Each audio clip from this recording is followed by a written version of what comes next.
আসসালামু আলাইকুম। আমি জেসমিন ইন্ডিয়া লখনৌ থেকে এমজে ফ্যামিলি ব্লগে আপনাদের স্বাগত জানাই। কাছে এবং দূরে এবং দেশের বাহিরে যে যেখান থেকে আমার ভিডিওটি ওয়াচিং করছেন, আশা করি আল্লাহর রহমতে আপনারা সবাই ভালো আছেন। আলহামদুলিল্লাহ, আমিও ভালো আছি। সবার জন্যে আমার মন থেকে দোয়া রইল, সবাই ভালো থাকেন, সুস্থ থাকেন। সকাল থেকে কাজকর্মগুলো শুরু করে দিয়েছি। সকালে উঠে ফজরের নামাজটা পড়ে হালকা একটু ঝাড়ু দেওয়ার পর ছেলে মেয়েদেরকে নাস্তা বানিয়ে দিয়ে স্কুলে পাঠিয়ে দিয়েছি এবং হাজবেন্ড ডিউটিতেও চলে গেছেন। এখন আবার সুন্দরভাবে ঝাড়ুটা দিয়ে নিচ্ছি। ঘরের ভেতর ও বেলকুনিটা ঝাড়ু দেওয়ার পর ভাবলাম বাইরের সিঁড়িটাও একটু সুন্দর করে ঝাড়ু দিয়ে নিই।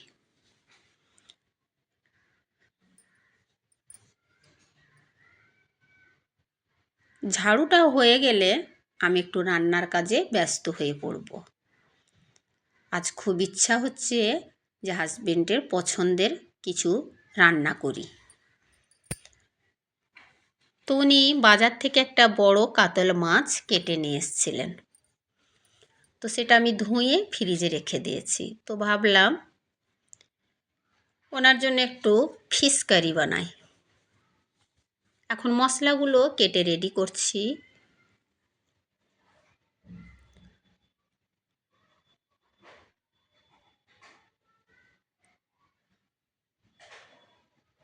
দেখেন আমি কিভাবে ফিশ কারিটা বানাই। আশা করি আমার ভিডিওটি আপনাদের ভালো লাগবে। আদা রসুনটা দেওয়ার পরে কিছুটা পোস্ত আমি এর মধ্যে দিয়ে দিলাম। এটা একটা পেস্ট বানিয়ে নিচ্ছি। একদিকে কড়াইটা বসিয়ে দিয়েছি, আর একদিকে পাতাকপিগুলো কেটে ধুয়ে সুন্দর করে রেখেছি। এখন আমি মাছটা ধুয়ে পরিষ্কার করে নেওয়ার পর সুন্দর করে এর মধ্যে লবণ, একটু হলুদ গুঁড়ো আর একটু সর্ষের তেল সুন্দর করে মেখে নেব। সর্ষের তেল দিয়ে মাছটা মেখে নিলে কালারটা সুন্দর থেকে অতি সুন্দর হয়। সত্যি খুবই ভালো লাগে। তেলটা গরম হয়ে এসছে, মাছগুলো একে একে তেলের মধ্যে দিয়ে দিচ্ছি।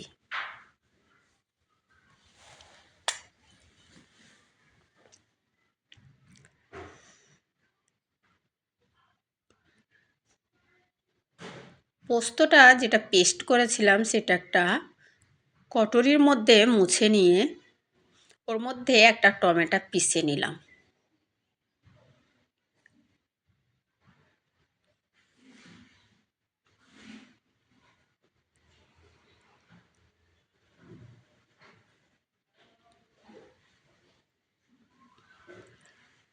মাশাআল্লাহ, মাছের কালারগুলো দেখেন কত সুন্দর হয়েছে। এখন মাছগুলো সব উঠিয়ে নিচ্ছি, আর ওই তেলের মধ্যে যে পেঁয়াজগুলো কেটে রেখেছিলাম সেগুলো দিয়ে দিচ্ছি। এই পেঁয়াজটা ভেজে একটু লাল ব্রাউন হয়ে গেলে এর মধ্যে আমি পেস্টটা দিয়ে দেবো। আমার মতো আপনারাও এটা ট্রাই করতে পারেন, খেতে কিন্তু অসাধারণ টেস্ট হয়।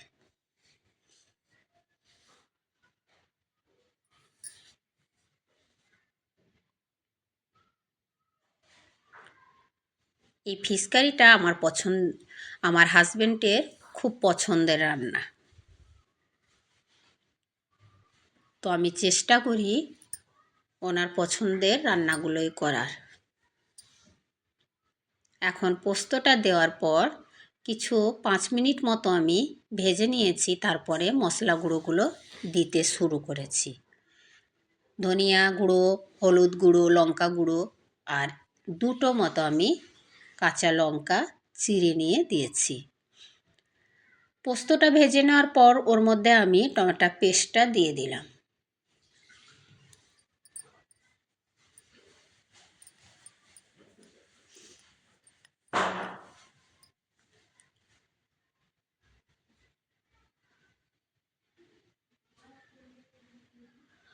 এখন রান্নার মধ্যে রান্না করতে করতে রান্নার মধ্যে দেখছি তো ডাস্টবিনের গাড়িটা চলে এসছে, তো মেয়েকে পাঠিয়ে দিয়েছি ডাস্টবিনটার প্যাকেটটা নিয়ে। এখন তেল ছেড়ে দিয়েছে মশলার মধ্যে, মানে মশলাটা সুন্দরভাবে পাকিয়েছি। এখন পানিটা অ্যাড করে নেওয়ার পর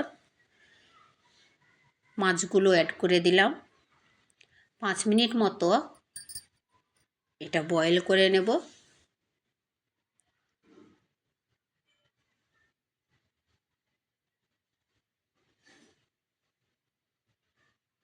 মাশাআল্লাহ মাশাআল্লাহ, জাস্ট অসাধারণ,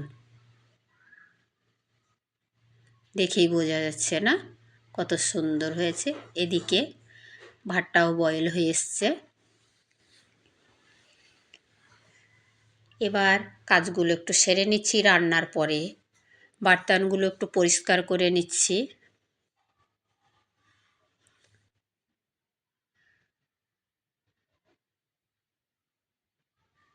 আমরা সব মেয়েরা এই কাজগুলো করে থাকি, আর এই সুন্দরভাবে এই কাজগুলো আমরা না করলে আমাদের মেয়েদের মধ্যে শান্তি আসে না। রুম পরিষ্কার করতে কে না পছন্দ করে, সবাই ভাবে নিজের রুমটা সুন্দরভাবে পরিষ্কার করে রাখবো।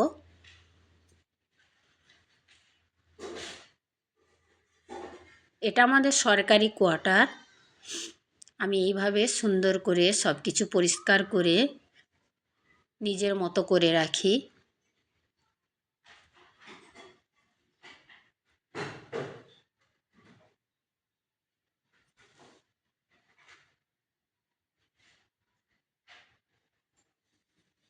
এবার গ্যাসটা পরিষ্কার করতে শুরু করে দিলাম।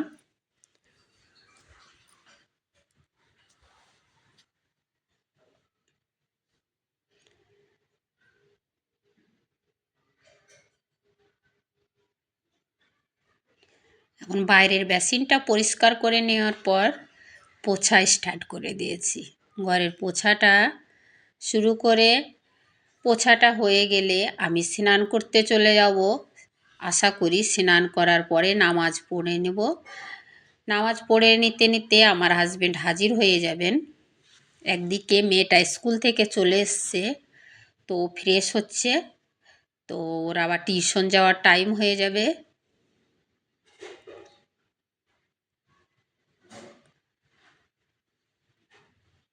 মাশাআল্লাহ, দেখুন কত সুন্দরভাবে আমি সব গুছিয়ে পরিষ্কার করে নিয়েছি।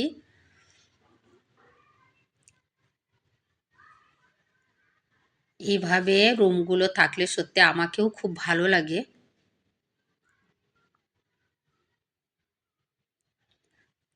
স্নান সেরে নিলাম। স্নান সেরে নেওয়ার পরে হাজবেন্ডের কাপড়গুলো ধুয়ে নিয়ে চলে এসেছি। এদিকে বার্তানগুলো ধুয়ে আমি শুকোতে দিয়ে দিয়েছিলাম। বার্তান ধোয়ার পরে একটু রোদে না শুকাইলে আমার আবার ভালো লাগে না।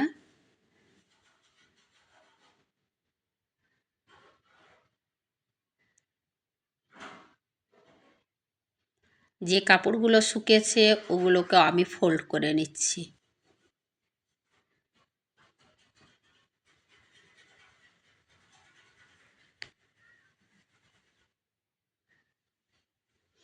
সকাল থেকে রাত্রি 10টা পর্যন্ত কতই না কাজ হয় আমাদের মেয়েদের।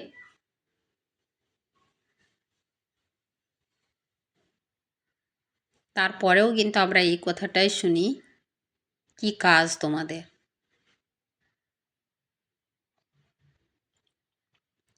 মেয়েটাকে খাবার দিয়ে দিয়েছিলাম। খাওয়ার পরেই দেখেন টিউশনের জন্য বেরিয়ে পড়েছে। একদিকে হাজবেন্ড হাজির হয়ে গেছেন। হাজবেন্ড ঘরে আসতে না আসতেই ফ্লিপকার্ট থেকে পার্সেল চলে এসছে। ভালোই হয়েছে, আমাকে আর পেমেন্টটা লাগলো না, উনিই দিয়ে দিলেন। রান্নাটা করার পর আমি ভাবলাম হাজবেন্ড খুশি হয়ে যাবে, কিন্তু এখানে খুশি হলেন না। উনি বলছেন এই ফিশ কারির সঙ্গে রুটি হলে আরোই ভালো হতো। থাক, আর একদিন করব, কোনো টেনশন নেই। উনি ডিউটি থেকে আসার সময় আমাদের রেশন পাওয়া যায় সেগুলো নিয়ে চলে এসছে, তো তো আমি ওগুলোকে গুছিয়ে নিলাম। এখন ছেলেকে স্কুল থেকে চলে আসবে, তো নিতে চলে যাচ্ছি বাস স্ট্যান্ড। আমার পৌঁছতে না পৌঁছতে আমার ছেলের বাস চলে এসছে। এই দেখেন, এই দেখেন, আমি পৌঁছতে একটু লেট হয়েছি, তো কেমন করে আসছে দেখেন।